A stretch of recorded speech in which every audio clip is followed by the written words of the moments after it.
Hola amigos, sean todos ustedes bienvenidos a un nuevo episodio de Contracultura. Hoy día es un programa muy especial porque vamos a hablar de un tema que es bastante candente, que ha estado circulando en las redes sociales, hay mucha desinformación y bueno, vamos a hacer nuestro trabajo, que es un poco averiguar qué hay detrás de todo esto y también poder responder las preguntas que muchos de ustedes tendrán en su casa. Me estoy refiriendo al tema famoso del cambio climático, y para hablar del cambio climático hoy día tengo un invitado muy especial.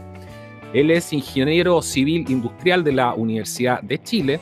Me refiero a Douglas Pollock. ¿Qué tal, Douglas? Bienvenido a Contracultura. Un placer tenerte aquí. Igualmente, pues, Carlos. Mucho gusto. Muchas gracias, Douglas. Es genial. Bueno, yo siempre he dicho que es bueno que la academia se pronuncie en este tipo de temas, y yo te quiero agradecer por el trabajo que estás haciendo. Me parece valiosísimo que la gente de la academia se pronuncie respecto a estos temas y nos aclare y nos eduque respecto a, por ejemplo, lo que tiene que ver con el cambio climático. Vamos a partir inmediatamente y te quiero preguntar, ¿qué es el famoso cambio climático y de dónde viene esto, para que nos pongas esto en contexto, Douglas? Explícanos qué es el cambio climático. Bueno, el cambio climático, si uno piensa un segundo, es el concepto más trivial que a alguien se le puede haber ocurrido, ¿no es cierto? Nadie anda histérico por la vida cuestionando la blancura de la nieve. El cambio climático es algo que ha ocurrido en toda la historia de la Tierra. Entonces el tema es el cambio climático producido por el hombre. De ahí nace la histeria. Ahora esto tiene una historia, porque el cambio climático fue el nuevo nombre en reemplazo del calentamiento global. Y esto partió de un mail. Estos mails que se filtraron en el famoso escándalo del Climate Gate de octubre o noviembre del año 2009, justo antes de la cumbre de Copenhague, que fue de un comunicador alarmista, o activista, perdón, del Instituto Tyndall de la Universidad de East Anglia. Y mandó un mail muy simple que decía: señores, estoy teniendo problemas serios con los medios en relación a este asunto del congelamiento del calentamiento global. Nada más. Y lo mandó una serie de personas. Uno de los receptores es un negociador climático de esa época llamado Bo Killen, sueco. Y él respondió lo siguiente. Dijo: estoy de acuerdo de cambiarle el nombre calentamiento global a un etiquetado más amistoso como cambio climático. Y devolvió el mail. Posteriormente se tuvieron que decirle al público qué significa esta nueva cosa del cambio climático, porque todo el mundo lo encontraba muy trivial. Entonces ahí alguien dijo, uno de estos pseudocientíficos salió al aire diciendo que cambio climático significaba cualquier cosa, que podría ser calentamiento global, pero también enfriamiento global. Podría ser más nieve como menos nieve, más sequías o más inundaciones. Mejores cosechas, peores cosechas. En realidad, cualquier cosa que pasara con el clima o la meteorología calzaba dentro del concepto de cambio climático. Muy conveniente, ¿no es cierto? Claro. Bueno, ¿y cuál era el problema que estaba teniendo este señor Esche Minsk? Que los medios lo estaban presionando porque efectivamente el calentamiento global se había acabado hacía 7 años. Entonces, ¿cuál era la justificación para seguir aumentando impuestos y regulaciones en el Reino Unido, en este caso, siendo que se había acabado hacía 7 años el calentamiento global? Y estoy hablando del año 2004. Ya llevamos 22 años y medio sin calentamiento global. Y eso no lo vas a ver en ninguna parte informado. Están las bases de datos disponibles para cualquiera que las quiera buscar. Busquen nomás datasets UAH, las van a encontrar. Un archivo plano desde diciembre del año 78 hasta hoy día. Mes a mes se publica, igual que el impuesto, perdón, el IPC. Exactamente, sale los días 3, 4 de cada mes. Cuéntanos un poco, porque hay mucha gente que ya ha calificado esto. Estamos hablando de científicos, gente de peso de la comunidad científica. Ha calificado al cambio climático como el mayor fraude perpetuado en la historia. A estas alturas, Douglas, a nuestros oyentes, a la gente que nos ve, ya no le extraña nada. ¿Por qué? ¿Cómo podemos ver esto en cifras, en datos duros? ¿Por qué el cambio climático, según los científicos y muchos científicos, podría ser considerado el mayor fraude de la historia? La frase que tú acabas de decir, Carlos, viene del famoso científico que nada menos que participó en el proyecto Shuttle en la NASA, es John L. Casey, que escribió un libro maravilloso, fantástico, que se llama The Cold Sun, El Sol Frío. Véanlo, el que lo pueda leer es fantástico. Y la única persona que ha sido capaz de predecir más en el largo plazo, más allá de la meteorología, los cambios climáticos en ciertas regiones, principalmente Estados Unidos, con una certeza impresionante. Porque él ha estudiado los ciclos del Sol, ¿ya? Y él da cuenta, igual que en el pasado, que los ciclos, el Sol es la variable fundamental de todo cambio climático, o sea, derivado del calentamiento o enfriamiento global de la Tierra. De ahí viene ese concepto. Y él dice esa frase: el calentamiento global es el fraude más grande jamás perpetrado sobre la humanidad en toda su historia. Palabras textuales, traducidas a castellano. Ahí viene. Hay frases más increíbles todavía, como el político de la UKIP, de United Kingdom Independent Party, Nigel Farage, que es parlamentario de la Unión Europea por el Reino Unido. Él dijo en el plenario y el Parlamento, dijo: los molinos de viento y la energía renovable son la mayor transferencia de riqueza de los pobres a los ricos que jamás se haya verificado en la historia moderna de la humanidad. Mira tú. Imagínate. Eso es, porque siempre pagan los más pobres esto. Tú le subes el precio de los combustibles a una persona pobre, ¿tú crees que ese hombre va a ir en invierno a comprarse un bidón de parafina o un balón de gas para calefacción o para cocinar o para iluminar? No, va a ir a cortar el arbolito de la esquina. Claro, claro. Tú trajiste un material que lo tienes ahí, porque quiero que entremos a explicar con datos duros por qué esto es un fraude, dónde está la falla, cuáles son las escalas que hablamos antes de fuera de cámara, de que habían algunas escalas que se estaban usando para hacer todas estas mediciones y determinar estos aumentos de la temperatura, etcétera. Y tú me explicabas que todo esto está errado. Mostrémosle a la gente con datos duros por qué esto es un fraude. Mira, hay infinidad de datos duros, como dices tú. Yo te mostré uno antes de empezar tu programa, que son los niveles oceánicos desde los últimos 22.000 años, ¿de acuerdo? Sobre la cual teóricamente se está basando las políticas, como ejemplo, esto lo nombro nomás, las políticas, o sea, la justificación para lanzar la ley marco de cambio climático en Chile. Y se basa en una falacia completa, que son los niveles del mar. ¿Cuál es el circuito teóricamente? Que al ocurrir el calentamiento global, sobrevienen los deshielos, principalmente Groenlandia y la Antártica, ¿no es cierto? Eso provoca que suban los niveles del mar, y eso va a producir cientos de millones de migrantes en todo el planeta. Sobre todo los cientos de millones que viven en la línea costera del mundo.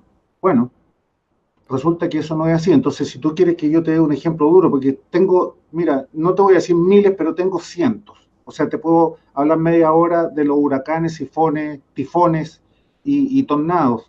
Te puedo hablar de la desertificación oceánica y los famosos corales, esa otra gran mentira.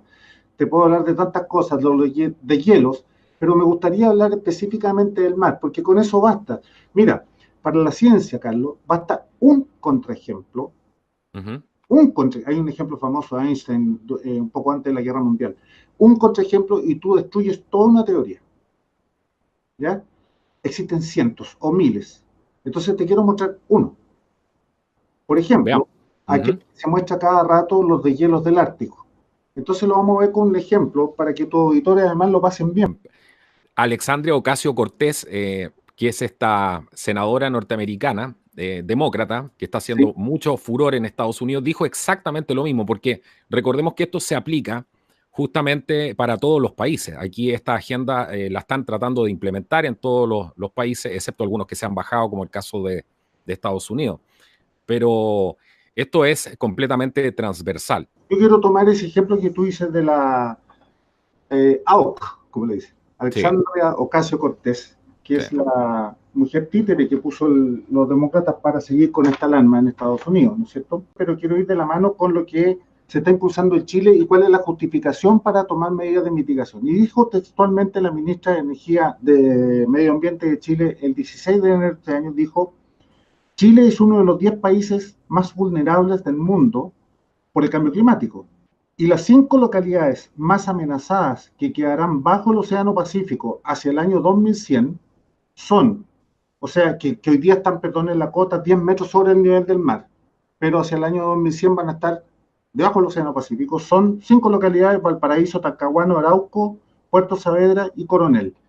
Por lo tanto, esas son las medidas, la justificación para impulsar la ley marco de cambio climático con sus regulaciones y impuestos asociados, tal como lo hizo la señora Bachelet en su gobierno pasado, el 2017. Entonces, veamos qué consiste eso, porque ella con esto está diciendo que, miren ustedes, les voy a mostrar los datos duros, como dices tú, Carlos. Ella quiere decir de que los mares entonces van a subir 12 a 13 veces más rápido que durante la última deglaciación. 125 milímetros por año, 10 metros son 10.000 milímetros, lo divides por 80 te da 125. 125 milímetros por año versus 10 milímetros por año en la última deglaciación. En circunstancias que no existe hielo en el mundo para ello, o más de 180 veces más rápido que los últimos 8.000 años. 125 milímetros por año versus 0,67 milímetros por año. Cada uno en su casa puede hacer la operación, ¿no es cierto?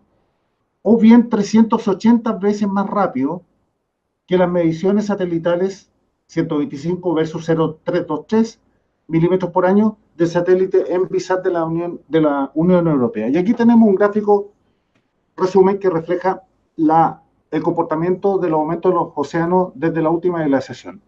Entre los 22.000 a 15.000 años, 22.000 años atrás fue el pic de la era glacial pasada. Ya había desaparecido el hombre neandertal porque no quisieron arrancarse de Europa, se quedaron ahí en circunstancias que se arrancaron todos los animales y ellos decidieron quedarse ahí. Bueno, los océanos subieron 20.000 milímetros y a una tasa de 2,9 milímetros por año. Después, entre 15.000 y 8.000 aproximadamente años atrás, los mares subieron 105 metros más, a una tasa de 14 metros. Entre 12.000 a 7.500 años atrás, la tasa es promedio 10 milímetros por año, que es lo que explicaba recién, que la ministra dice que van a subir 12,5 veces más rápido que aquella época, donde les voy a mostrar a continuación cómo eran los hielos de la Tierra en esa época, para que vean ustedes lo absurdo. Es que esto es visual, no hay que mostrar números siquiera. Exacto. ¿Ya?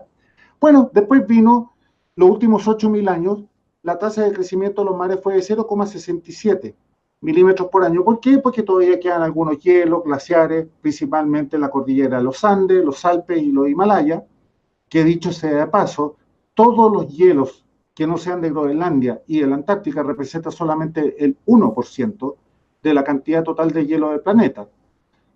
La Antártica 92 y Groenlandia el 7. Solo el 1%.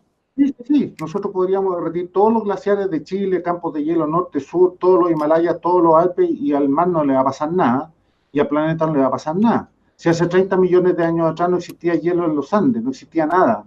El primer pedazo de hielo en la Antártica apareció hace 32 millones de años atrás.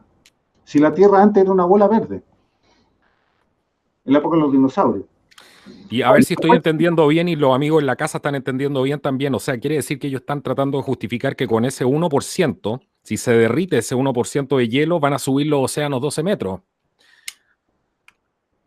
No. Claro, o sea, lo que sugiere la ministra. Eso es lo que están sugiriendo ellos con su alarmismo, ¿no? Que con los deshielos, ¿no es cierto? Pero principalmente de Groenlandia y la Antártica. No, si ellos no hablan mucho, claro.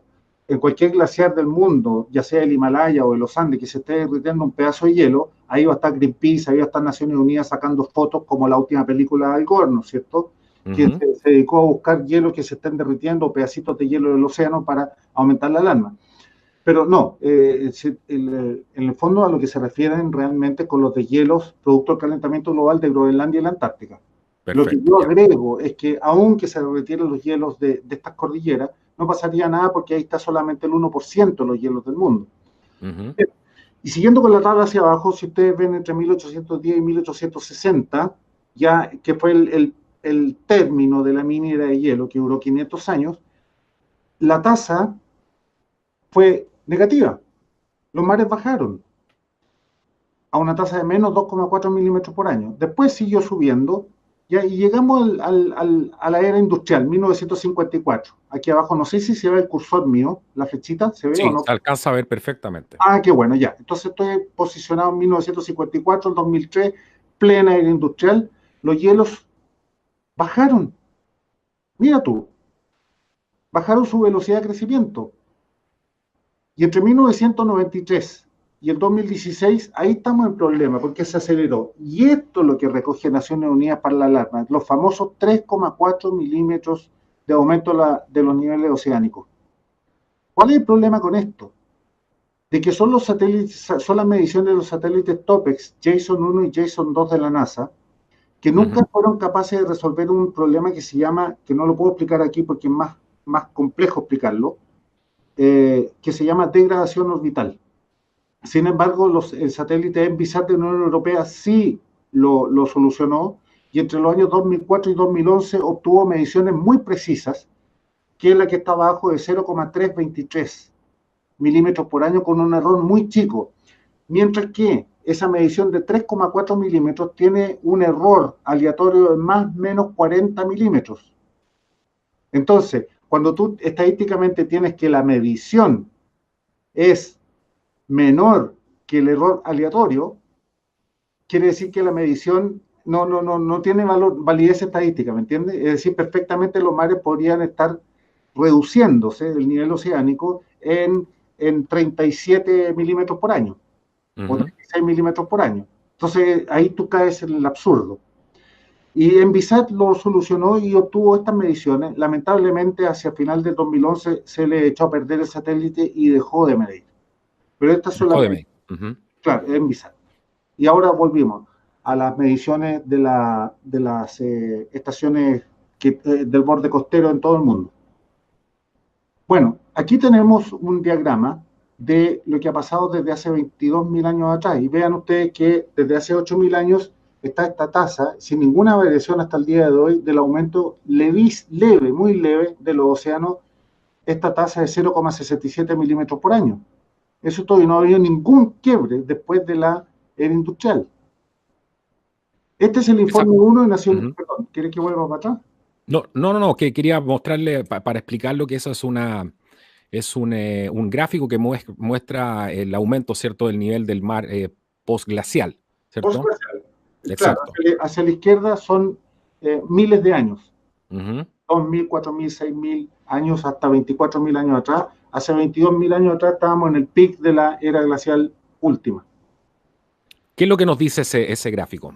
Ese gráfico nos dice que efectivamente, después de que terminó la era glacial, y esto por razones no de las emisiones de CO2 del ser humano, como tú comprenderás, ¿no es cierto?, sino que por razones de la órbita de la Tierra alrededor del Sol, que cambia de circular a elíptica, y volvió a circular, y por eso da cuenta de los términos de las eras glaciales, y a eso se le llama los ciclos de Milankovitch, y que explican las últimas 8 glaciaciones, que es la era de Pleistoceno. Bien, este informe de los últimos 1.000 años lo publicó Naciones Unidas en su primer informe, que hasta ahí era muy objetivo Naciones Unidas, hay que reconocerlo. Si es donde dicho en el lenguaje nuestro, Carlos, se le soltaron las trenzas y se pusieron alarmistas y exagerados, fue a partir del informe 2 del 95. Pero el 90 ellos mismos muestran este diagrama, claramente hacia el lado izquierdo muestran el calentamiento global de la Edad Media, que duró 400 años, y a partir de 1350 hasta 1850, el tremendo congelamiento global, o Little Ice Age, que se dice en inglés, con su consecuente oscilación en los niveles del mar. Ellos mismos lo publicaron, y después dicen todo lo contrario, porque eliminaron la minera de hielo, y eliminaron el calentamiento global de la Edad Media y sacaron el famoso hockey stick de Michael Mann en el año 98, que pasó a ser el gráfico oficial de la temperatura global de los últimos 1.000 años en el informe 3 de Naciones Unidas del año 2001.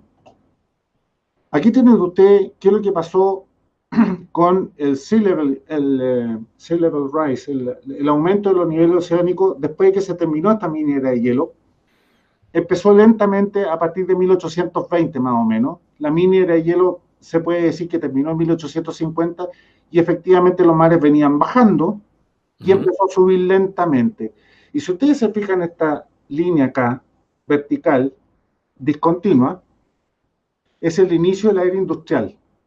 Eso es lo que te iba a preguntar. Ahí está marcado el inicio de la era industrial, un dato muy importante porque nos dicen que obviamente esto está alterándose producto del ser humano. Exactamente, tú lo dijiste. Y aquí en el gráfico de abajo, en los colores gris, celeste y rosado, se ve el gas oil coal, o sea, los usos de combustibles fósiles a partir de la era industrial, que es más o menos entre 1945 y 1950, que lamentablemente coincide con el inicio del aumento del CO2. Y si se fijan bien, no hay ningún quiebre. Incluso hay todo un periodo en que se detuvo.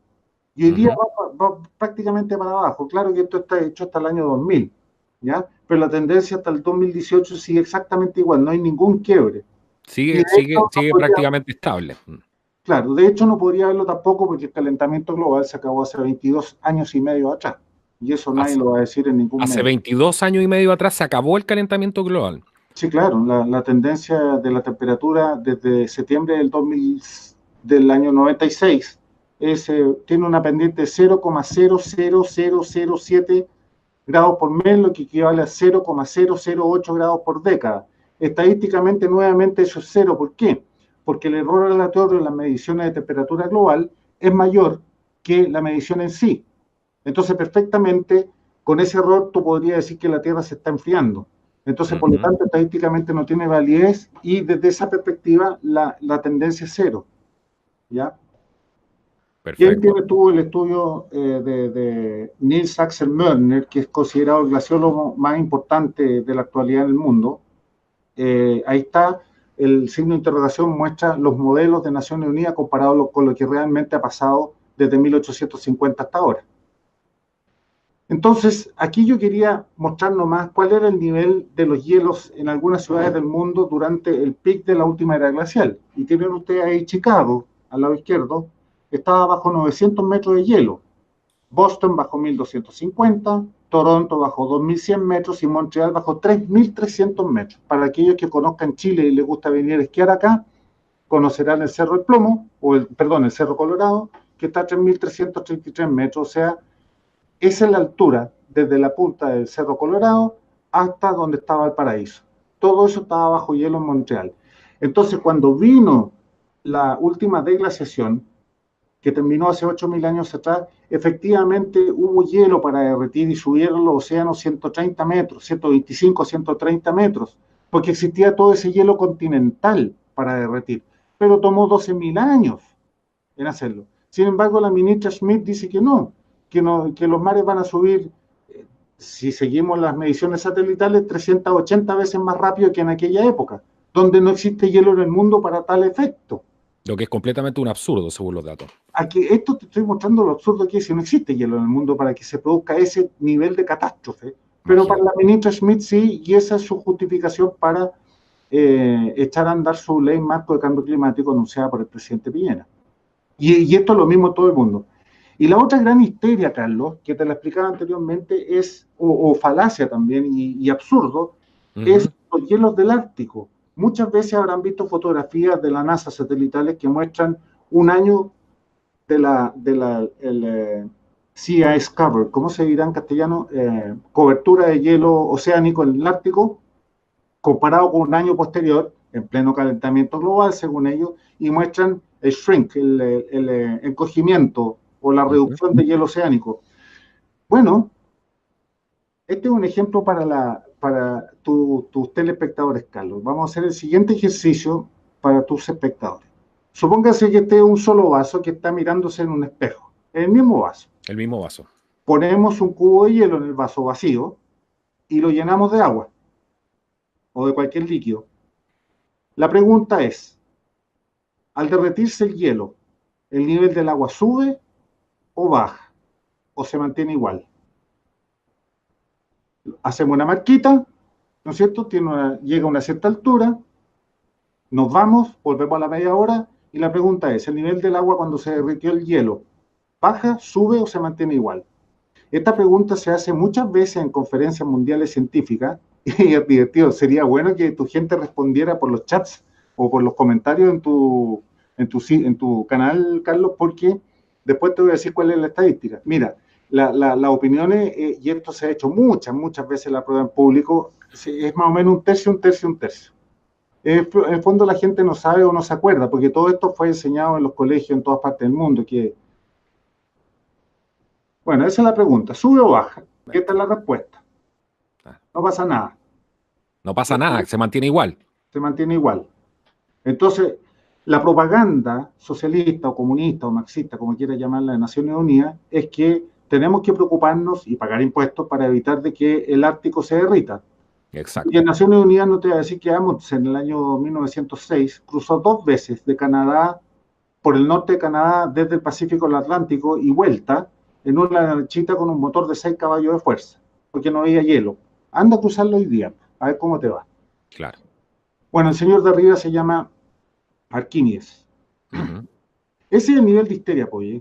Y con esto... Ese es el argumento, perdón que te interrumpa, pero es tan importante lo que tú acabas de decir porque es el argumento que acaba de usar Alexandria Ocasio-Cortez hace muy poco tiempo para decir que Nueva York iba a terminar prácticamente bajo el agua si no aprobaban el famoso Green Deal en Estados Unidos, que gracias a Dios se cayó, que querían hacer una transformación completa del país, energéticamente hablando, en menos de 12 años, una cosa así, una falacia total. Una persona que no tiene ningún tipo de conocimiento científico y que de garzona, sin desmerecer absolutamente ningún garzón, pero entenderás que necesita un poco más de conocimiento, a veces para ocupar un cargo de ese tipo y para hablar de cosas tan complejas, creo que se necesita ser mucho más experto en ciertas áreas. Sí. Bueno, hay cosas tan absurdas, Carlos, en ese Green New Deal. Tú sabes que, por supuesto, en la prensa en ninguna parte, en Estados Unidos tal vez con este nuevo gobierno de Donald Trump se puede haber filtrado algo en los mainstream media, pero acá en Sudamérica por ningún motivo lo vamos a ver.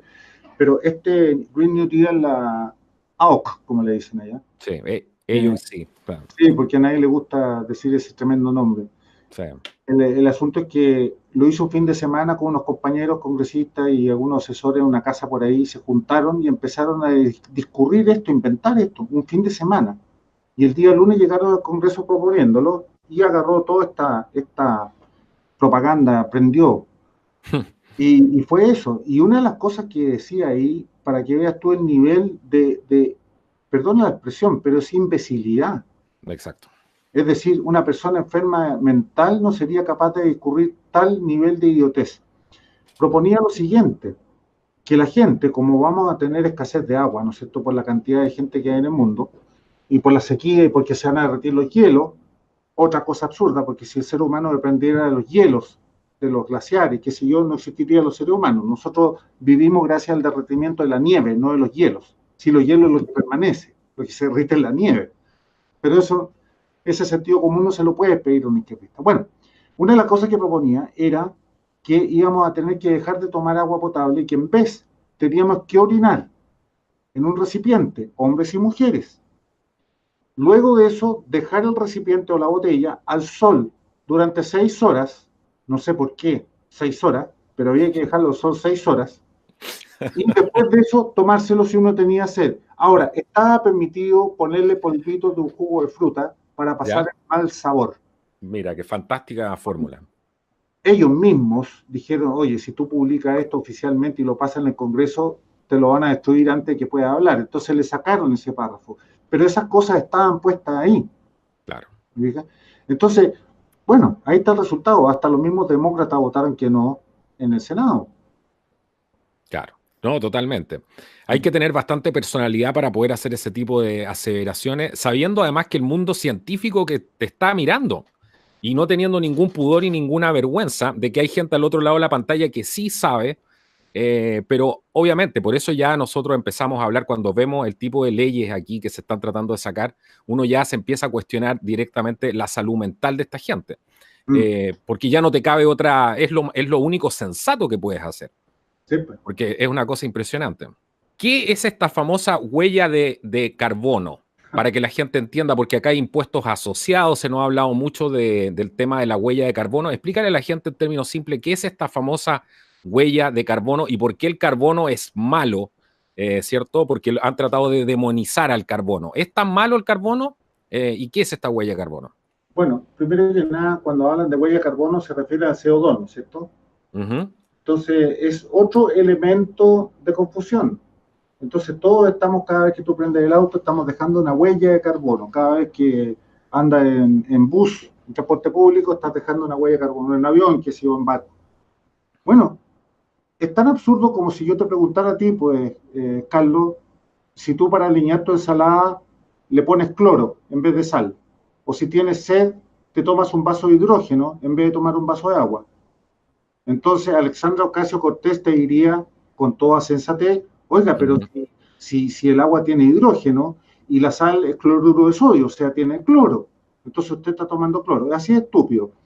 Resulta que el carbono que se refiere al CO2, el CO2 es una molécula de 3 átomos, 2 de oxígeno, 1 de carbono, es un gas en estado natural y como comportamiento químico y físico, termodinámico, por donde lo quieras ver, y también como molécula que absorbe calor, no tiene nada que ver con un átomo, que es un elemento de la tabla periódica, que tiene otro peso atómico y tiene un comportamiento físico y químico totalmente distinto a un gas.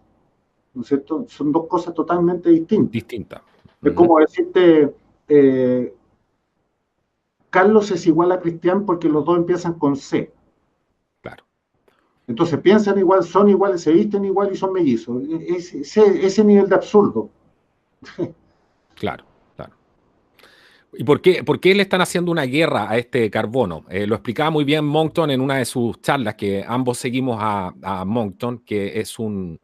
no sé si él es científico, no, me imagino que sí, que es un científico, no es científico. O sea, mira, cualquier persona que haya estudiado algo en su inicio, a los 18 años, cuando entró a la universidad, es el puntapié inicial en tu vida, ¿no es cierto? Después tú puedes estudiar muchas otras cosas. Él es un lord.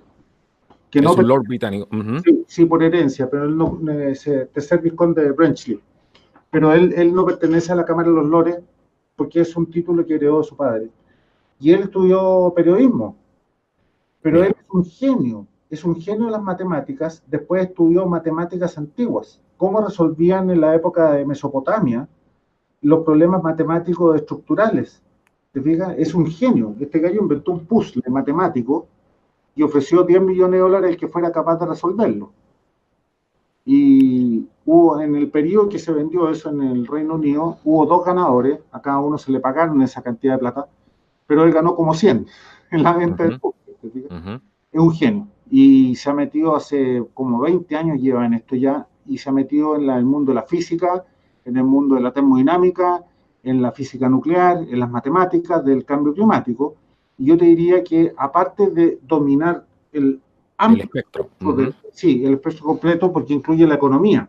Los análisis económicos de él son fantásticos, y también la parte demográfica y la parte moral de este cuento. ¿Ya? Porque estamos hablando que hoy día Naciones Unidas está produciendo entre 2 y 3 holocaustos al año. No los muertos que se van a producir en 100 años más o 80 años más por el calentamiento global. Las medidas de mitigación hoy día están produciendo esa cantidad de muertos en el mundo, gracias a Naciones Unidas. Bueno, ese es Monckton, a quien tuve el placer de conocerlo y me concedió 2 reuniones que en total fueron como 3 horas y media en Washington en 2017, así que somos muy amigos. Espero que venga a Chile en diciembre, espero. Sería genial que pudiera venir. No, ese gallo está en un estadio nacional. O sea, bueno, él es uno de los mayores detractores del tema del cambio climático. Él expone toda esta agenda. Él habla que aquí efectivamente lo que hay es marxismo detrás de esto y que esto no es más que una excusa para hacerse con el control para poder justamente construir este gobierno global. Es una de las más grandes excusas. Y él también habla algo que me parece muy interesante, que él dice que detrás de todo esto, de esta agenda del cambio climático, está el financiamiento que necesitaría el gobierno global mediante la aplicación de una serie de impuestos que están relacionados a esto, porque finalmente esto es un negocio. Es lisa y llanamente un negocio, ¿no, Douglas? Bueno, es un negocio con un fin muy específico, ¿no es cierto? El gobierno global dirigido por Naciones Unidas, eso lo han dicho ellos mismos, la repartición igualitaria de la riqueza a nivel planetario también. ¿Te suena conocido a qué ideología pertenece eso? y a través de su gran herramienta basada en el temor y en la culpa, que es el cambio climático, sin ningún fundamento científico, y lo están logrando con pleno éxito, pero, ojo, solamente en la parte más débil de los gobiernos del mundo, que son las democracias de Occidente. Es donde entra el comunismo, el socialismo y el marxismo como cuchillo en la mantequilla. Porque esto tú lo vas a predicar, al igual que el feminismo o el homosexualismo como una virtud. Anda a Medio Oriente a predicar eso o el cambio climático, a ver cómo te va. Es lo mismo que si fuera a Bangkok a fumarte una marihuana en un cafecito. La condena ahí es a muerte, ¿no es cierto? O China, o Rusia, o India, no están ni ahí si saben que es un fraude. Solamente funciona en Australia, Nueva Zelanda, Europa completo y Norte y Sudamérica, y ahí se acabó el mundo. Tú sabes, porque es beneficiario. Tú sabes bastante de la historia, de hecho fuiste de alguna manera medio partícipe de todo eso y yo lo encuentro muy valorable. ¿Por qué no le cuenta a la gente por qué Estados Unidos finalmente se salió de este famoso Acuerdo de París? ¿Por qué Estados Unidos no está apoyando esta agenda? Recordemos que demonizaron a Donald Trump tratándolo de que él atentaba contra la ecología, etcétera, por salirse de este famoso cambio. ¿Qué es lo que hay detrás de todo esto? Asesino climático lo llamaron. Asesino climático. Sí, claro. Él proclamó, le advirtió al grupo de los 8 en Sicilia en mayo del año 2017 y apenas volvió a Estados Unidos el 1 de junio de ese año lo proclamó en el Jardín de la Rosa en la Casa Blanca y invitó a mi gran conocido amigo, le digo yo, no es que seamos amigos, pero lo conozco, el presidente del Instituto Heartland, primera fila ahí. ¿Por qué? ¿Qué pasó? Él es el presidente de la conferencia que organizó en marzo del año 2017 a la que asistí. Entre paréntesis, fui el único iberoamericano que estuvo ahí, que se hizo al lado de la Casa Blanca porque fue dirigida exclusivamente a los ministros y asesores de Donald Trump. Entonces, en términos generales, la conferencia entera fue la que convenció a los ministros y asesores y digamos a Trump. Pero Trump en su campaña lo decía, yo me voy a salir del acuerdo de París, el Job Killing Climate Agreement, ¿se acuerdan? Claro. Bueno, tenía toda la razón. Se equivocó en una cosa nomás, porque él decía que el calentamiento global era un invento de los chinos. Era un fraude inventado por los chinos. Bueno, se equivocó en el 50%, porque era un fraude, pero fue inventado por un norteamericano en el año 57, pero con fines científicos. Los chinos se aprovecharon de eso. Bueno, el asunto es que dentro de esa conferencia hubo un discurso que yo te diría que fue la gota que rebasó el vaso, de un señor que se llama Jay Lehr, que nos dijo el discurso a nosotros los presentes antes de ir a mostrárselo al presidente, o al día siguiente o al lunes siguiente, no, eso no tengo forma de saberlo, pero una de las cosas que decía eran las 4 causales por las cuales Estados Unidos tenía que salirse mandatoriamente del Acuerdo de París. Y yo le propongo a cualquier persona de sentido común que quiera proteger los intereses de su país, mínimo, básico, que diga si no hubiera hecho lo mismo. Y estas son las 4 causales. El Acuerdo de París, en relación a Estados Unidos, exigía la firma de Estados Unidos porque de ahí se iban a obtener los mayores recursos para salvar al planeta del Armagedón. Primero. Exacto. Segundo, cualquier tecnología que Estados Unidos desarrollara en el futuro que emitiera gases de efecto invernadero por sobre lo razonable, sin definir lo que es razonable, Estados Unidos no lo podía desarrollar, no lo podía comercializar, vender ni usar. Tercero, cualquier tecnología que Estados Unidos desarrollara que emitiera menos gases de efecto invernadero que lo razonable, nuevamente no define lo que es razonable, Estados Unidos no solamente tenía que desarrollarlo, fabricarlo, sino que distribuirlo en todo el mundo gratuitamente. Dime tú, ¿qué empresario independiente se puede interesar, se puede motivar a desarrollar nada si no va a recibir nada a cambio? Y cuarto, y este para mi gusto es la lápida de lo absurdo, es cualquier país que se sienta amenazado o invadido por gases de efecto invernadero que haya invadido su espacio aéreo, podrá demandar a Estados Unidos por daños y perjuicios, no en una corte internacional de justicia, como por ejemplo la Haya, sino que una corte ad hoc, cuyos jueces van a ser miembros de las partes, Imagínate, ¿a quién podría coger las Naciones Unidas como miembro de las partes? A China, a los que más odian a Estados Unidos, México, Canadá, Seguro. China, Sí. Corea del Norte, que sí van a En hacer. el fondo, una Corte de Naciones Unidas, en el fondo. Claro, claro, ad hoc. Ujú. Bueno, ese es el acuerdo de París en cuanto a Estados Unidos. Es decir, terminar con la economía de Estados Unidos. Y Obama estaba de acuerdo con eso. No me cabe la menor duda. Bueno, ese discurso se le presentó al presidente junto con el respaldo. Ahora, ¿qué es lo que pasó con este señor Jay Lehr? Antes de eso, se le acercó un top advisor, un asesor top, y le pidió que por favor preparara una presentación a Donald Trump que le sirviera a él como respaldo científico final en su convicción de que el calentamiento global causado por el hombre era un fraude. Y esa es una parte del discurso que está, para cualquiera que lo quiera ver, pongan JLair ICCC12. Cualquiera que lo quiera ver está en inglés, por supuesto, y es de marzo del año 2007. Yo estaba a 4 metros de este señor, yo no podía creer que yo iba a escuchar primero lo que le iba a ser presentado a continuación al presidente de Estados Unidos. Véanlo, él tiene dos discursos y se tienen que buscar con cuidado, porque él habló 2 veces en esa conferencia, el día 1 y el día 2, ¿ya? Un día en la mañana y un día en la tarde. Eso es. Perfecto.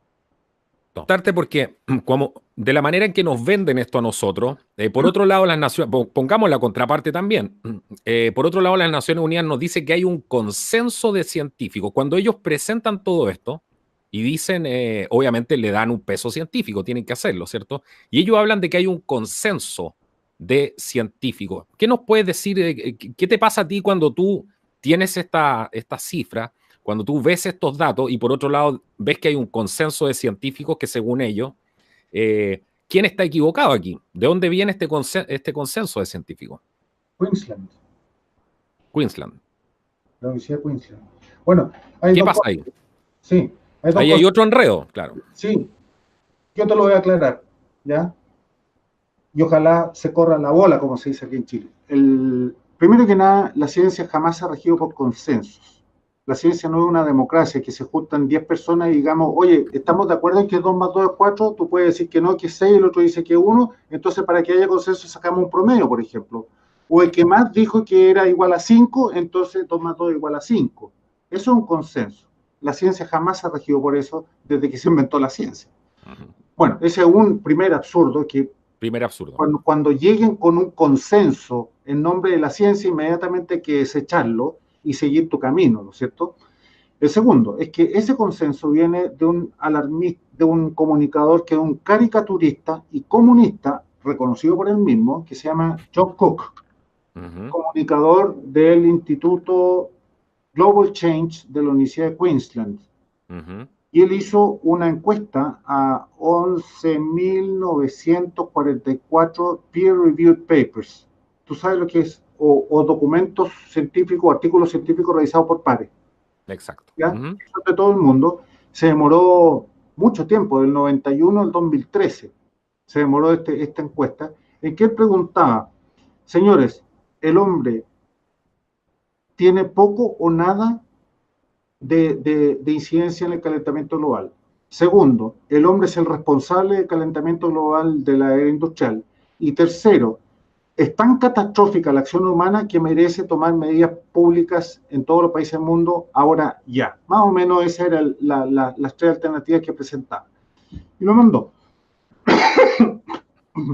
Bueno, resultó que ese 97,1% que rápidamente lo adoptó Naciones Unidas, inmediatamente. Al Gore lo exageró rápidamente también al 100%. Él dice que hay 100% de los científicos a nivel del mundo están de acuerdo con esto. Resultó ser el 0,3%. Perdón, el 0,3. 0,3%. Del 100%. Del 100% resultó ser el 0,3%. La realidad. De los 11.944 peer-reviewed papers, o científicos que habían hecho artículos realizados por pares, solamente 41 concordaron de que el hombre tenía, ¿cómo se llama?, era responsable del calentamiento global de los últimos tiempos. ¿Y en qué consistió la trampa? La trampa estadística, en realidad, estafa, porque no tiene otro nombre. Ocurrió lo siguiente: aquellos científicos que simplemente no se pronunciaron, no dijeron ni no ni sí, sino que respondieron algo, dijeron, John Cook los pescó y dijo, estos implícitamente, dijo, están diciendo que sí, que el hombre es responsable, y lo sumó a aquellos que habían dicho, a estos 41, ¿de acuerdo? Mira la trampa, ¿me sigues? Totalmente. Aquellos que dijeron explícitamente, no, el hombre no tiene incidencia en el clima, los sacó de la muestra. Lo sacó de la muestra. Lo sacó de la muestra. Es como en una elección de un presidente, ¿no es cierto? Está perdiendo 20-80, entonces tú sacas los 80 de la muestra y él ganó 20, el 20 se transforma en 100% y salió presidente, al estilo de Cuba, Norcorea o China o la Unión Soviética. Esa es la estafa. Bueno, resulta que el mismo Monkman le enrostró eso porque él estudió esto y sacó un peer-reviewed paper con otros 3 científicos más, 2 de los cuales conozco yo muy bien, y sacó esto y lo demostró y lo mostró y lo hizo, lo llevó a la luz pública y le exigió a la Universidad de Queensland pedir disculpas públicas. Y como la Universidad de Queensland solamente se limitó a pedir disculpas privadas, hoy hasta donde tengo entendido hoy día se está haciendo una causa judicial en contra de la universidad por fraude. Por fraude. Con el señor John Cook, como ya está, todo el mundo lo tildó de estafador, porque no hay otra palabra que usar con él, se arrancó de Australia. Y hoy día está en Estados Unidos y no sé si lo estará pasando muy bien porque entre medio le salió el señor Donald Trump. Entonces, o sea, ese es el consenso, vamos a decir, es el consenso científico que Naciones Unidas nos dice y ni más ni menos. Esto no, sí, ese es, no hay otro.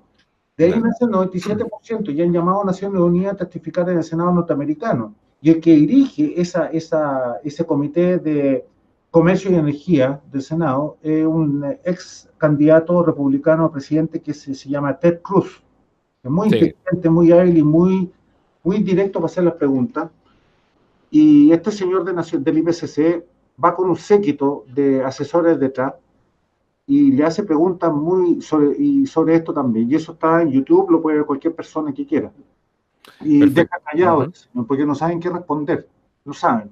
Ahora, lo que no te explican en ninguna parte del mundo es este otro consenso científico que es una carta al presidente Obama diciéndole que no hay tal cosa como el calentamiento global producido por el hombre, que hay suficiente evidencia científica de que no es así, y que por lo tanto no se justifica ninguna medida de mitigación y adaptación traducida en regulaciones e impuestos, igual que en todo el resto del mundo, y esto está firmado por 31.000 científicos, más de la mitad de ellos PhD. Imagínate. Y todos norteamericanos. O sea, ahí tienes los 11.944 eran de todo el mundo, estos son 31.000 solamente de Estados Unidos. ¿Eso lo viste alguna vez en la luz pública? No, jamás. No. Claro. Y Obama, por supuesto, no le hizo caso omiso a eso. Claro. Bueno, Naciones Unidas, otra de las cosas que nos está diciendo, para poder desenterrar un poquito lo que hay debajo de esta historia, nos está diciendo que si aumenta la temperatura 2 grados, el mundo prácticamente se va a acabar, porque son unos alarmistas. Están diciendo que si aumenta 2 grados, todo esto se va realmente a cualquier parte, nuestra vida en el planeta Tierra. ¿Qué nos puedes decir de eso, de esos famosos 2 grados? ¿Cómo cambiaría el mundo para bien o para mal? ¿Es tan real eso, de los famosos 2 grados? Bueno, si fuera cierto lo que dice Naciones Unidas, jamás hubiera existido la humanidad en la época de nuestro Señor Jesucristo, hace 2000 años atrás, ni en la Edad Media, ni en la época de los egipcios, ni al término de la era minoica, en la era minoica, al término de la era de bronce, los tremendos 2 calentamientos globales del principio del Holoceno, que estábamos hablando ya de la edad de piedra. Cada uno de esos calentamientos globales más intensos en temperatura que este pequeño entibiamiento que estamos experimentando hoy día, que lo único que nos ha traído es beneficio, porque el frío mata 20 veces más seres humanos que el calor. Bueno, esos 2 grados Celsius se le ocurrió... O sea, espérate, para ponerlo en contexto, lo que tú estás diciendo es que si aumenta la temperatura es beneficioso para el hombre. Absolutamente. Imagínate tú que aumentara un poquitito la temperatura en Canadá. Imagínate la cantidad de tierras que se liberarían para la agricultura, o en Siberia, o en tantas otras partes, o bien en Groenlandia como en la Edad Media, que fue colonizada por los vikingos y estuvieron más de 100 años ahí. Y tenían viñedos, tenían agricultura, tenían ganado. Se establecieron, están las casas y están las tumbas, pero están debajo del permafrost. Están ahí todos los vestigios. Habían árboles, habían bosques. Bueno, todo eso se acabó con la mini era de hielo. Esto fue entre el año 950 y 1100 y tanto que estuvieron los vikingos ahí colonizando. Lamentablemente se quedaron ahí y no volvieron a sus tierras en el sur, pero porque eran tercos nomás. Y bueno, ahí tienes tu ejemplo del beneficio que te trae. En la Edad Media se le llamó el óptimo climático.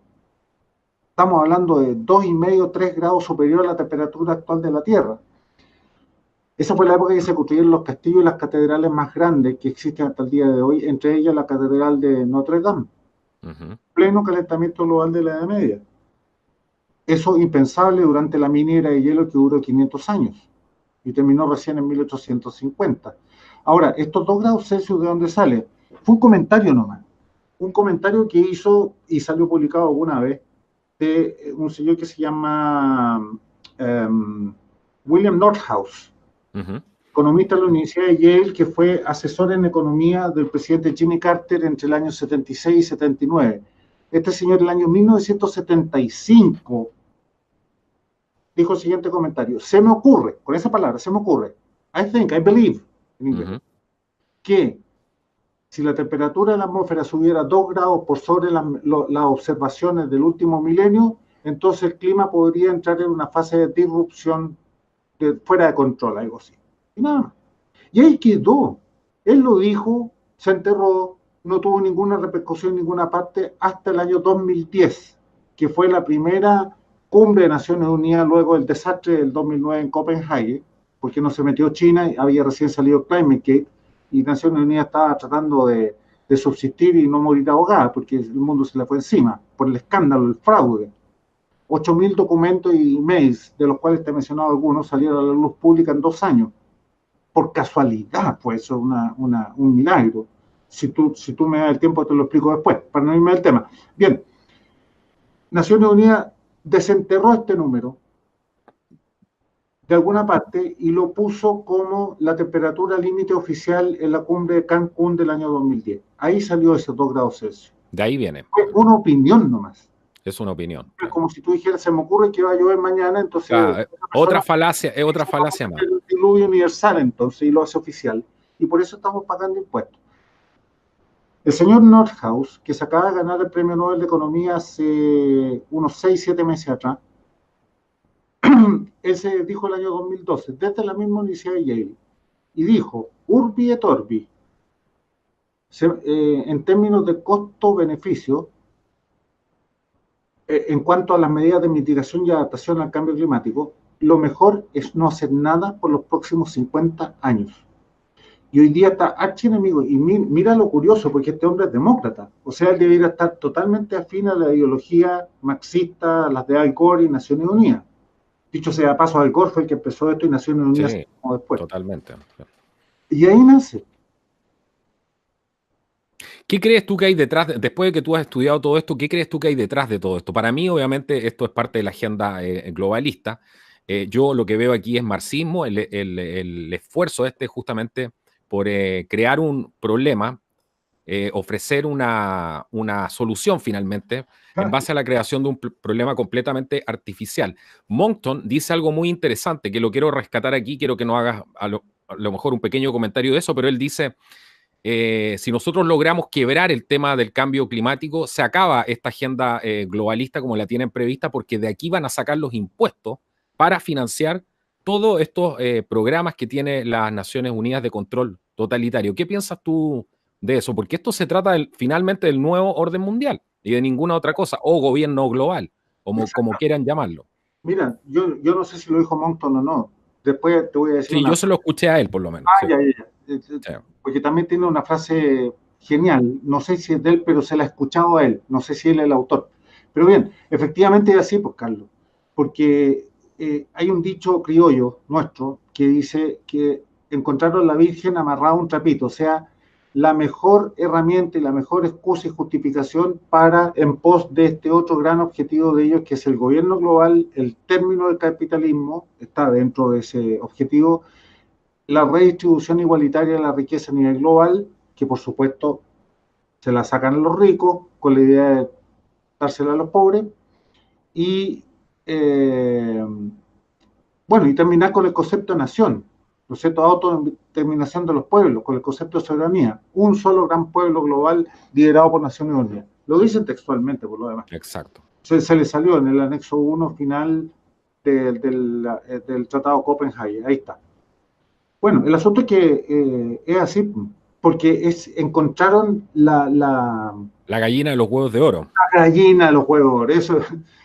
Sí. ¿Por qué? Porque encendió muy rápidamente la población mundial, porque es muy fácil caer en la trampa, porque mira tú, Carlos. Y es muy moderno además, porque imagínate, estás hablando de proteger el planeta, de ser ecológico, de ser moderno, de reciclar, bueno, sin estar en contra del reciclaje, pero metiendo todos esos términos dentro, entonces es muy atractivo todo esto. Y por supuesto, es casi una moda, una cosa contracultural incluso. Claro, y por supuesto, dentro de lo que tú dijiste, el CO2 como gas contaminante. Claro. Y si hay algo que no es contaminante en la naturaleza, y no solamente no es contaminante, sino que es inodoro, incoloro, inocuo, es vital para la vida vegetal y por lo tanto animal. Entonces no es contaminante. Todo lo que se ve, smog y todo eso, es cualquier cosa menos CO2. El CO2 es vida. Claro. No, y es transparente. Además, no, algunos dicen la opacidad de la atmósfera es por culpa de CO2. No, esos son partículas en suspensión menor a 1,5 micrones. No tiene nada que ver con el CO2. Bueno, efectivamente es así, pues.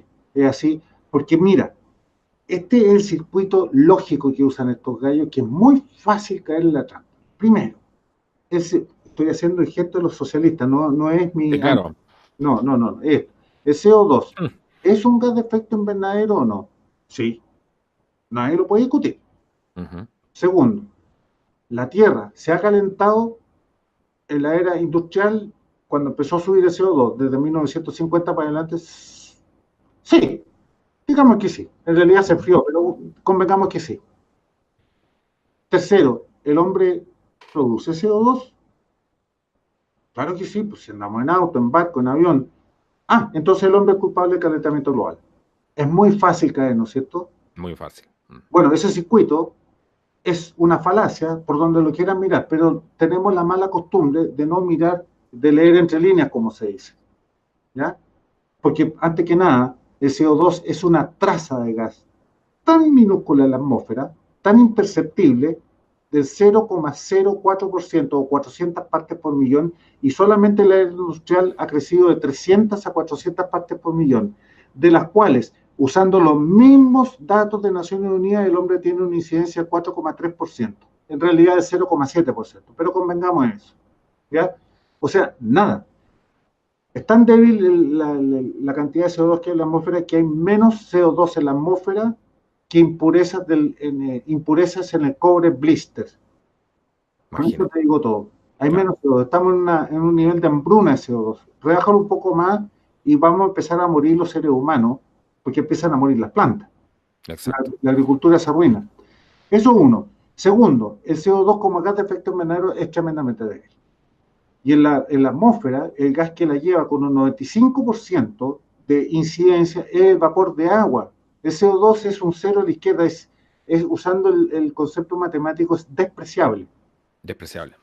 Y todo eso, todo lo que hace efecto invernadero de la Tierra, que suman más o menos el 1% de toda la atmósfera, de los cuales la incidencia humana es 0,12% de ese 1%, es decir, el impacto es cero. Esto es sentido común nomás, ¿ya? Aparte de que CO2 como gas de efecto invernadero es tremendamente débil, aparte de ese 1%, es en sí, como conductores de la temperatura global, también son despreciables, porque los que la llevan, los que lideran y conducen el clima y los cambios de temperatura en la atmósfera, son las grandes fuerzas de la naturaleza, que para Naciones Unidas no existen en sus modelos de predicción.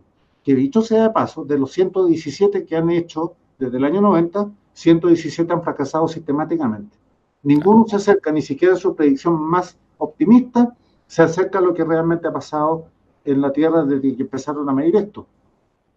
Entonces, tú por donde lo busques, esto es un absurdo. Ahora, las grandes fuerzas de la naturaleza, ¿cuáles son? Principalmente dos. Principalmente las oscilaciones, los ciclos solares y las oscilaciones térmicas del Pacífico y del Atlántico. PDO en inglés, Pacific Decadal Oscillation, y AMO o Atlantic Multi-Decadal Oscillation, que la del Pacífico da cuenta a su vez de la frecuencia y la intensidad en latitudes más bajas, más o menos 30 grados, de latitud del niño y la niña. Esas son las grandes fuerzas, porque usted puede ver que, por ejemplo, cuando estamos bajo el niño, que aquí le pusieron el niño Godzilla el año 2015, la temperatura se disparó y todavía está bajando, pero está bajando desde ese pico de temperatura, igual que el año 97, 98, que se le puso el super el niño, que la temperatura se disparó en la Tierra, la temperatura global, por el niño. Así de fuerte esa incidencia. ¿Dónde está el CO2? Si el CO2 ha seguido creciendo linealmente a 2 partes por millón al año, y la temperatura sigue y sigue otros patrones. Y después están las oscilaciones solares. Y lo más... Yo voy a usar el término que me gusta usar a mí, terrible, pero me carga ser alarmista, pero es pesimista, digamos, ¿ya? Es que nos estamos dirigiendo hacia un mínimo de Monders. Y eso sería catastrófico, como ocurrió en el pic de la mini era de hielo entre 1650 y 1720, que no había manchas solares. Y la radiación solar que estaba llegando a la Tierra estaba en su mínimo. Eso nos va a llevar a desastre, porque los veranos van a ser más cortos, los periodos de cosecha van a ser más cortos, se van a echar a perder muchas cosechas porque va a nevar fuera de temporada, o va a haber hielo o heladas fuera de temporada, y eso para la humanidad es un desastre. Lo primero que va a pasar, los precios mundiales de los alimentos se van a ir a las nubes. Ahora, por supuesto, como especie nos vamos a saber adaptar perfectamente bien. Tenemos la tecnología, tenemos cómo hacerlo, y probablemente no muera mucha gente, ¿ya? Pero sin embargo, hay muchos estudios, y tú los puedes ver en cualquier parte, búscalo nomás, el frío mata 20 veces más seres humanos que el calor. Totalmente, eso está completamente relacionado a las tasas de natalidad, todo lo que vimos, y ¿Sí? ¿cómo se llama? La proliferación de la vida humana va relacionada justamente a la temperatura. Y eso es lo que estábamos hablando también un poco fuera de cámara. Mira, para terminar este bloque, porque no me quiero extender más en eso, para finalizar ya el programa, quiero hacerte 3 preguntas concretas. La primera, Encantado. ¿cuáles son los impuestos concretos? Porque todo esto al final es un negocio. ¿Cuáles son los impuestos concretos que quiere empezar a cobrarle a los países en Naciones Unidas con este fraude del cambio climático? Vamos a las lucas aquí, a la plata, como decimos nosotros. Bueno, la Naciones Unidas no te impone qué impuestos cada nación va a cobrar en su país, ¿ya? Yo te puedo mencionar algunos de Estados Unidos y los de Chile, y también los de Australia, los de Alemania, Nueva Zelanda, Canadá, Dinamarca, Reino Unido y Estados Unidos, ya lo dije, y Chile. Y o sea, sacando Chile de lado, estoy hablando de los grandes países, o sea, perdón, de países desarrollados que han sido más intensivos en sus medidas de mitigación y adaptación. En cada uno de ellos, sin ninguna excepción, ha sido una regresión en su economía espantosa. Te voy a mencionar un solo ejemplo. Alemania hoy día, hacia el año 2017, las cifras que te voy a dar, el 50% de la población de Alemania vive bajo pobreza energética. Yo te voy a explicar lo que significa pobreza energética. Es que tú, con los ingresos que tienes tú, la energía eléctrica, que es considerada un bien básico, ¿no es cierto? Estás empezando, para mantener el consumo de energía eléctrica, estás dejando de consumir otros bienes básicos. Por ejemplo, la alimentación, por ejemplo, el agua, el transporte o la educación de tus niños. Son considerados bienes básicos, ¿no es cierto? Bueno, y para poder mantener ese nivel. O bien tienen que bajar el uso de electricidad. Eso se llama pobreza energética, el 50%. 300.000 familias el año 2017 les cortaron la luz en Alemania por caer en mora en el pago de sus cuentas. Claro. Y 600.000 familias más fueron amenazadas hacia el 31 de diciembre de ese año con la misma medida. Ahí tienes tú. Y Alemania es el segundo país más caro del mundo, después de Dinamarca, en energía eléctrica. Nosotros somos el sexto. Imagínate. Nosotros, claro, que aunque cerráramos la economía de Chile y además supusiéramos verdadera la teoría de Naciones Unidas, el impacto en el clima es cero. Cero. Y estamos cargando, como se dice acá, estamos cargando con el muerto. No me vas a decir tú que hay un fin perverso detrás. No, Porque totalmente, claro. estaríamos frente a gobernantes incompetentes, que no es justificación, o bien gobernantes corruptos, que es menos justificación todavía. No queda otra. ¿Qué otra alternativa existe para explicar este absurdo que están implementando en nuestro país y en Estados Unidos y en todas partes? Bolsonaro se dio cuenta. Sí, bueno, Bolsonaro, y como Bolsonaro se dio cuenta, me contabas tú que ahora quieren hacer esta... Sí, y me contabas tú que ahora quieren hacer, voy a leerla aquí, porque es uno de estos nombres que parecen de la era soviética. Se va a hacer en Chile la IPCC, la COP25 de las Naciones Unidas, ¿cierto? Esta cumbre que se va a hacer en Chile gastando plata del erario nacional, ¿cierto? Todos los impuestos, ¿para qué? Para mantener un fraude, porque al final, ya con los datos que hay, más encima van a gastar plata de los impuestos de todos los chilenos para atraer a estos personeros de las Naciones Unidas a seguramente engordar un poco y conocer las maravillas de Chile, ¿cierto? Que van a ver obviamente la mejor parte.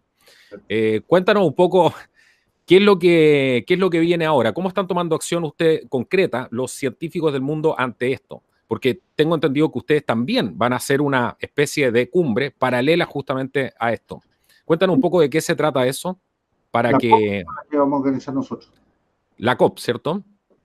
La COP, bueno, lo que vienen haciendo de siempre es anunciar el Armagedón, ¿cierto? Con el fin de sacarle más plata, más dinero a los gobiernos para financiar su famoso Green Climate Fund, desde donde teóricamente nomás, van a distribuir la riqueza en forma de energías sustentables, sostenibles, verdes, puras, limpias y renovables en todo el planeta pobre.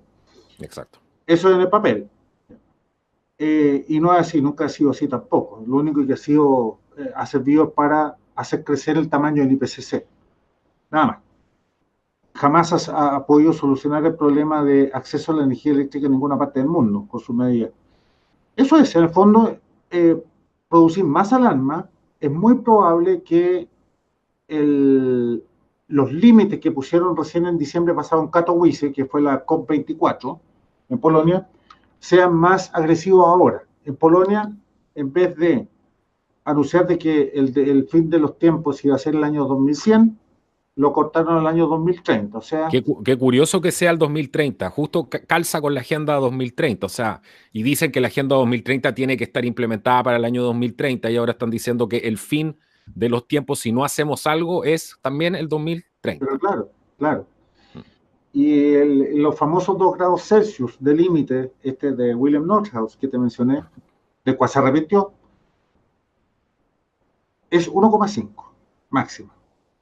¿Ya? Y ya estamos en 0,7, lo que también es absurdo porque en toda la era industrial la Tierra no se ha calentado más allá de 0,3 grados. No te puedo explicar eso aquí, sí, pero la evidencia científica es más que abundante. Eso es, entonces lo más probable es que vengan con más alarma, más histeria, y eso recién lo vamos a ver cuál va a ser la intensidad de su mensaje aquí en Chile, unos días antes, que es donde hacen su anuncio de políticas públicas. La propaganda, toda la propaganda, claro. Claro, la parte política, ¿no es cierto? Para los tomadores, hacedores de políticas públicas, un mensaje urbi et orbi, un mensaje papal. Desde esta vez toca Costa Rica. En Costa Rica lo hace. El año pasado, antes de Katowice, se juntaron en una ciudad en Subcorea y ahí anunciaron. Entonces, ahí tú ya vas a tomar el pulso de qué es lo que va a hacer acá, que van a ser 14 días de pasarlo bien nomás. No me cabe duda. No. Si lo único que sacan el limpio al final de estas cumbres es dónde y cuándo va a ser la cumbre siguiente. Claro, nada más, claro. Bueno, y ustedes están también organizando, porque hay una contraparte a esta cumbre, que eso es lo que la gente no sabe. Cuéntale un poco a la gente eso concretamente, para que la gente se entere. Este mismo instituto que organizó la conferencia del año 2017, que explicaba recién, que terminó por convencer al presidente de Estados Unidos a salirse del fraude del Acuerdo de París, ellos, yo te diría que casi sin excepción, organizan una conferencia científico y económica paralela a Naciones Unidas, no en el mismo lugar, porque es imposible. y sacan comunicados oficiales. En algunos países los considera la prensa, no creo que en Chile los vaya a considerar la prensa porque está totalmente ladeada hacia la izquierda, todos los canales de televisión por lo menos, y en el caso, por ejemplo, de Polonia, fueron de la mano con el sindicato Solidaridad y juntos hicieron una declaración pública que tuvo mucha repercusión en Polonia, porque dijeron, todo lo que dice Naciones Unidas aquí en este país, que el único fin es poner término a la producción de las minas de carbón. Por eso le hicieron en Katowice, el centro neurálgico de la producción de carbón, que es la que abastece energía eléctrica a Polonia. Por eso le hicieron ahí. Sacaron un comunicado conjunto. Tuvo mucha repercusión, diciendo que no hay ninguna justificación, ningún fundamento científico para las cosas que están haciendo y las motivaciones de ellos son esta y esta otra. Y sacaron el comunicado conjunto y tuvo mucha repercusión allá, pero no en el resto del mundo. Ahora, tal vez podamos ir junto con ellos a algún think tank chileno, estamos viendo eso, o si no lo van a hacer igual directamente que lo que ya estamos organizando. Y lo van a hacer, ya me lo confirmaron, vienen para acá y ya están, bueno, como te decía, ojalá pudiera venir gente como Lord Christopher Monckton, como Patrick Moore, el fundador de Greenpeace, Willy Sun, un gran astrofísico y geofísico. Son genios de la actualidad, son ellos que están en otro mundo, o sea, que aquí en Sudamérica no soñaríamos con escucharlos siquiera. Son los grandes gurús de la ciencia, verdadera, auténtica. Gente como esa, los traen siempre, y son espectaculares. Bueno, es buenísimo que se haga esto y que además que la comunidad científica sea escuchada y que también tenga su voz paralelamente al lado de lo que van a hacer aquí en Naciones Unidas, aquí justamente en Chile. Yo quiero agradecerte por haber participado hoy día en el canal, Douglas. Ha sido un placer tenerte acá. Agradecerle también a los amigos del canal que han tenido la paciencia para escuchar todo esto, porque estos son temas bastante complejos. No se pueden hacer en 15 ni 20 minutos. Acá hay que explicar cosas con datos concretos. Hay que profundizar en ciertas cosas. Y este tema es una agenda tremenda, con una complejidad gigante, y por lo tanto hemos tratado de hacer este programa lo más corto posible dentro de lo que pudimos. Así que quiero agradecerles a ustedes, agradecerle a Douglas por haberlo participado y decirle que tiene su casa aquí en Contracultura. Sin duda, estoy seguro que lo vamos a invitar para hacer otros programas, porque hay muchas cosas que nos gustaría también que nos pudiera contar. Douglas, no sé si le quieres dar algún mensaje a la gente. Sí, dime. Sobre todo en la parte económica, que al final es lo que nos pega a todos, ¿no es cierto? ¿Cómo me va a influir a mí, a mi familia, a mis nietos en el futuro, estas medidas de mitigación y adaptación? ¿Y con qué objetivo y con qué resultado? Eso es lo más importante al final. Exacto. Lo que hemos hablado hoy día un poquitito es la fundamentación científica y llegar al fraude por todos lados. Pero lo otro, ¿cómo nos pega a nosotros en nuestra vida cotidiana? Eso es muy, muy importante saberlo también. Más en profundidad. No, totalmente. Así que eso vamos a trabajar en eso. Te vamos a invitar a otros programas para desarrollar algunos otros temas. Quiero agradecerte. Muchas gracias por haber participado en el programa. Recuerden compartir, denle like al video. Esto ha sido Contracultura. Nos vemos en el próximo programa. Hasta la próxima.